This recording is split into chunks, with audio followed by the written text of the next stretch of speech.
This is the Big O Show.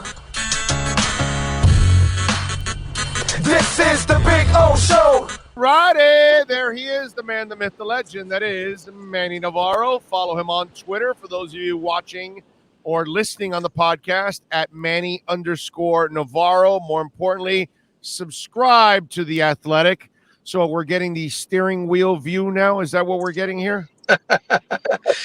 Oh, I'd be in my house normally, but it's so bad. I'm doing construction, new flooring, new walls are being put up. We're tearing some of the old ones down, and so there's a jackhammer going.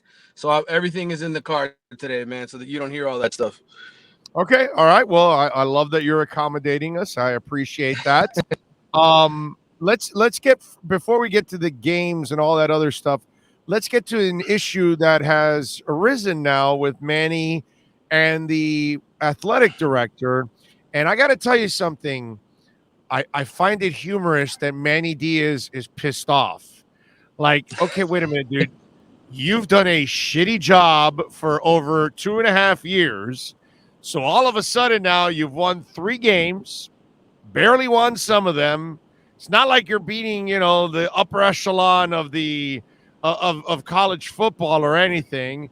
And you are a little disappointed that the AD didn't have your back when you don't realize that while your crappy coaching for 2+ years was actually also getting him fired in the process. Do you expect him to give you a, glorified passing grade on a very poor job? So I kind of find it funny that is very Generation Z and very millennial of him to react this way. Put it that way.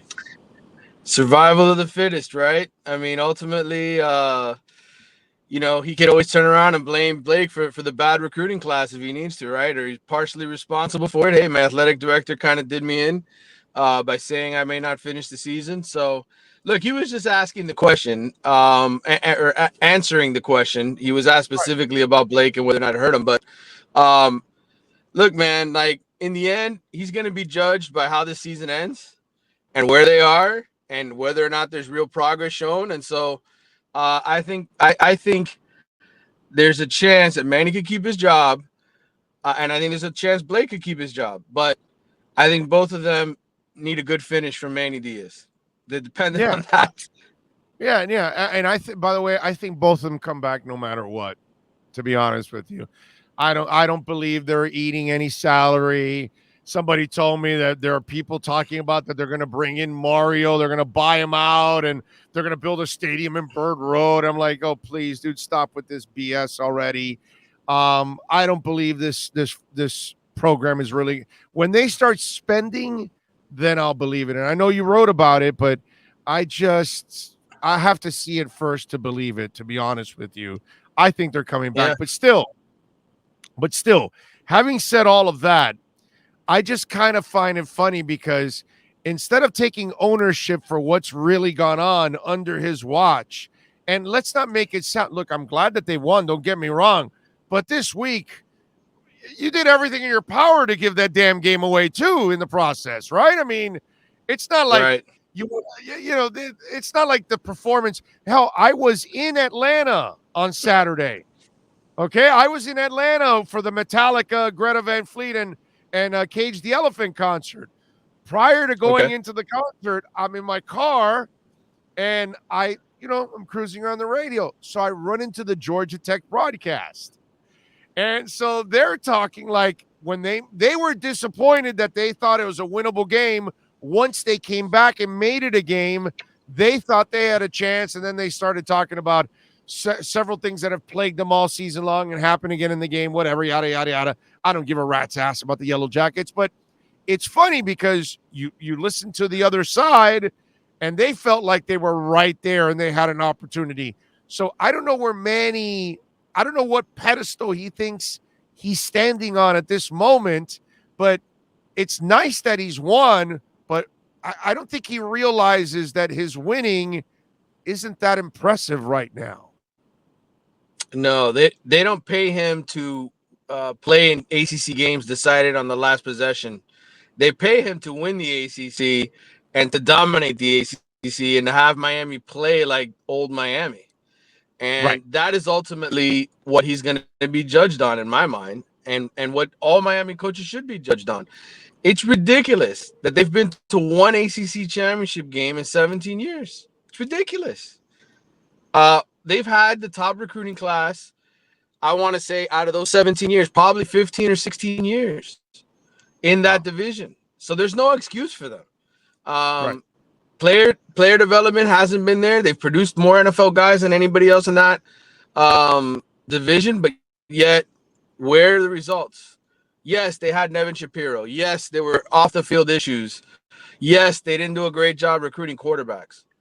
But how do you explain going to one ACC championship game in 17 years, and ultimately all Miami fans want is to be what they were expected to be when they came to the ACC, which is the best team in that division who plays Florida State every single year in the ACC championship game?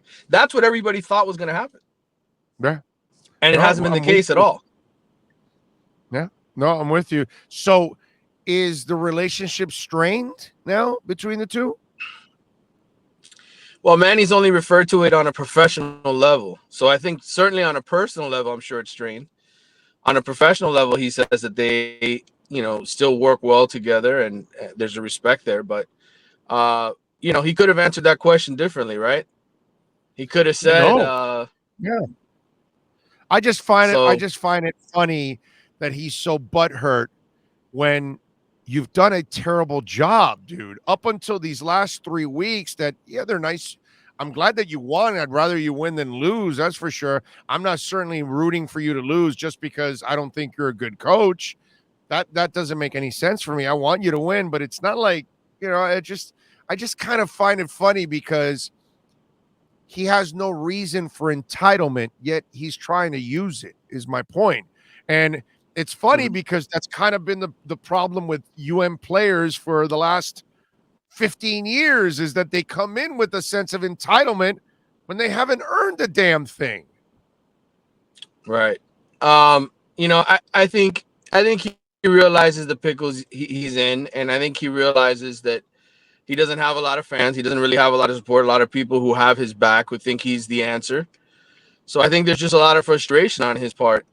And, the one guy that I guess he thought would have his back, you learn in this business quickly that it's self-preservation, right? And Blake James is going to do what he needs to do to try to survive. And it's a cutthroat business, man. It's just the way it is. Look, in the long run, man, he still has a chance to keep his job. And I think it's a good chance. But he's got to win Saturday. He's got to keep that dominance over FSU going. This isn't a good FSU team. They're 3-6. They don't have an elite quarterback. Yes, they've got an improved defense, but this is a very winnable game. Virginia Tech is very, very winnable. And I think the last game against Duke should be a cakewalk. So to me, if he finishes 8-4 and they somehow sneak into the ACC championship game, I mean, he can show improvement because Miami's never won the ACC championship, and I think it's a very winnable year. I mean, if you're not going to face Clemson on the other side of the bracket, you should have enough talent to beat NC State, and you should have enough talent to beat Wake Forest. The 1 year the ACC is so crappy that they're not even going to be involved in the national championship picture, which I believe it's the first time ever, right? Since the BCS started doing this crap, the 14 playoff. Right, the ACC's been involved every year. Every year. In fact, last year, obviously, they got two teams because technically Notre Dame was an ACC team. So, yeah, I mean, I thought for sure that, this was going to be a year where Clemson and North Carolina were going to be right there, that Miami would have a chance to be right there with them, and it's completely been wide open. So, we'll see what happens, man. But they've still got a good chance. I mean, NC State and Pitt look like the two best teams, but they've already beaten both of them. So, all right. By the way, Tyler continues to absolutely ball out, dude. I mean, he's playing so well. I think Jake Garcia is looking for a new home right now as we speak. I'm not sure. I don't know if Jake Garcia wants to come back next year now. Not that I'm hoping that I hope he stays, because I'd rather them keep all their quarterbacks, but if I'm Jake Garcia, I'm going, I think I'm not going to be doing anything here for a couple of years. Well, I mean, if Tyler Van Dyke is playing at this level where he's, having 3 game stretches where he throws for, 1,000, 1,100 yards, 10 touchdowns, and 1 interception, he's going to be in the NFL after next year if he keeps playing and by the way, this level. and wins the ACC if he wins the ACC this year too. How about that? Right, absolutely. So I think, the one thing I'll say about Jake, and I haven't spoken to him, but studying body language, the kid is very engaged with his teammates. Like, if you go to the games, the home games, when all the injured guys are sitting on the bench, De'Eric, Bubba Bolden, Corey Gaynor, all the guys who had season-ending surgery, they're all sitting on the bench pregame, right? Just chilling. They're wearing their jerseys. Jake Garcia has a boot on, and he's in the middle of the huddle with the offensive guys. And this is pregame warmups. To me, that's a guy who's very invested in whatever the hell's going on with this team versus somebody who's completely disconnected. I mean, the running back who transferred to Florida, the 5-star kid that Miami had here a couple years ago that never got on the field, Lorenzo Lingard. At the FIU game, the kid wasn't paying any attention to his teammates. He was complete. So you saw behavior to me that was like, okay, this guy's disconnected. He's ready to bolt.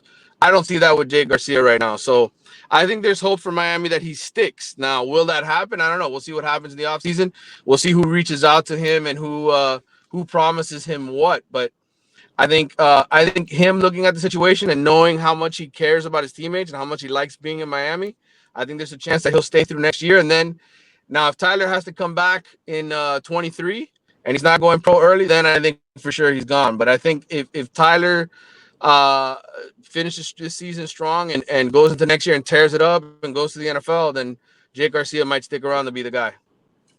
Although I will say this, if you're a quarterback, I don't think you can have that kind of an attitude of running backs and other positions are not as important. If you're a quarterback, you kind of want to be in tune and find out what's going on because that kind of still is semi preparing you in a way with everything going on with the game and everything. So I think maybe because the responsibilities of a quarterback are so much more important than everybody else. So I'm just wondering because I remember even at the Senior Bowl. It's a very good point, though. Yeah, I remember at the Senior Bowl, there was a quarterback that was injured, and he was still there. He got injured, he got surgery, he got invited to the Senior Bowl. He showed up anyways and was there all week, just kind of on the sidelines with the helmet on and everything, just listening and all that, and kind of participating with the rest of the quarterbacks. And then he went and did all the meetings and all that with all the NFL teams. I'm trying to remember. I don't know why I want to say maybe it might have been Mason Rudolph that he might have had an injury and was there injured at the Senior Bowl. I don't know why I want to say Mason. Maybe not. Maybe it was somebody else. But even in that case, I saw it. So maybe with the quarterback, it might be a little different because they have that responsibility that they have to show that they're really engaged and be leaders. Even when they're backups, they've got to be leaders. You agree? That could very well be the case. But I think I agree. I just think it's encouraging at least that this kid is engaged versus being disengaged and not caring. And to me, knowing his dad and talking to his dad before they came here, before they moved here, the family from California and Georgia, they came to Miami not just for Rhett Lashley and not for Manny. Like, they came to Miami for Miami. And when you come for those reasons, I think there's a chance the kid might stick. But again, you're right. It's a quarterback position, high demand. We'll see who offers him what to go where, and whether or not he bites. But regardless, I think excuse me. Yeah, drink some, baby. Drink some. Too much dust in my house. Regardless, as long as it's not in your nose. They're in a good spot. All right, go ahead. I'm sorry. Yeah, no. I think regardless, they're in a great spot, man, because the Ja'Cory Brown kid that they got lined up to come in with this class in 22 is a very good, highly touted recruit. So I think they'll be all right at the quarterback position. All right, good. And that is very good to hear. when we talk about recruiting, is there any news on the recruiting front right now? Because going off of the initial conversation, how has that turned up? Because it seems like it's a little dry right now, like your throat. No commitment since no commitment since August 11. Oh, no commitment since August 11 for Miami. And Manny Diaz is talking a lot about the transfer portal. Yes, they're talking to junior college kids. Yes, they're talking to high school kids, trying to sway them here. But again, I think the dreams of landing the elite 4-star and 5-star kids locally, the defensive linemen, the top 100 recruits, the 4 of them that are top 100 linemen, I don't think that's happening. So they might get Wesley Basainth. He might be one of the next commitments. He's a linebacker out of Miami Central, the 4-star kid, who they've been on for a long time. He's supposed to announce a commitment now sometime this month. So I think that could potentially be the next big one that they land. But other than that, we're in wait and see mode. And I think Manny Diaz has said over and over again, this isn't going to be a very, very big class. They're waiting to see, who enters the transfer portal in terms of their own guys, and then, see what positions they need to address. By the way, did you hear the same crap that people are trying to spew out there about trying to buy Mario Cristobal and all that? Have you heard that crap too? Yeah. I mean, I think people have been talking about that, but Mario's buyout goes down to $6 million. I think I forgot the date. I wrote it down. It's sometime in January. Right. So I think he's without a doubt the top choice. If they are going to make a coaching change. And according to the people I spoke to at Miami, they'd be willing to spend the money to upgrade if they need to do it. So they're not butthurt anymore. But they're not butthurt with no. I think what's happened is they've seen what's happened with him, how he's such a great recruiter and how he's winning at Oregon and how he learned a lot from his buddy Nick Saban. And they're like, hey, you know what? Mario, you won 2 national championships. Come on home, baby. Come on home. We'll take you. Okay. All right. Let me tell you something. I would gain some serious respect for them if they actually went out there and spent that kind of money. Well, okay, so what's your gut tell you, dude? You're around the program. You get to talk to people. Okay, talk is cheap. Are they going to stop being cheap? So tell me, what's your gut tell you? My gut tells me that if they fire Manny, which I still don't think they've made their minds up about, okay? I do really think they're still going to give him a chance, okay? I know there's a lot of people are like, oh, he's fired 100%. No, not at all. I think they don't want to have to fire him. But if they have to fire him because he doesn't cut it and they don't show any improvement, I think that they might be able to get a deal done with Mario and bring him home. My gut tells me that's the home run swing, and I don't think it's that hard to hit. I don't see that as impossible. I don't see that as never happening. Before I would have told you, I think there's no chance of that happening because they never spend money. They're not going to pay the buyout. They're not going to do this. Right. Me personally, I think they've been shit on enough nationally and here in their own backyard where they care about their brand and they know that they have to make a splash. So to me, I believe that they want to make a splash. Am I 100% certain they're going to do that? No, because I know Miami and I've covered this team long enough to know the situation there. But do I think it could happen? Yes. Would I be stunned if it happened? No, I wouldn't be stunned. I think I would say, you know what? I saw this coming. They came out, they delivered the message. They said they were going to do this. You know what? They delivered. I'd be slightly surprised, but not mega surprised because I think that they mean business. I think they care. I think that there's been enough of this for so long that they know they can't just, all right, let's just hire the defensive coordinator. Or, hey, let's just get this young and up-and-coming coach we think is okay. I think they feel like it has to be a serious hire. Follow him on Twitter at Manny_Navarro. Catch his work there at The Athletic and catch him here twice a week with our Caneswear Miami Hurricanes report. Manny, you are a stud, my brother. Appreciate you as always. Thank you for dropping the knowledge. No problem, brother. Good talking to you. You got it. There you go. Manny Navarro and our Caneswear Miami Hurricanes report.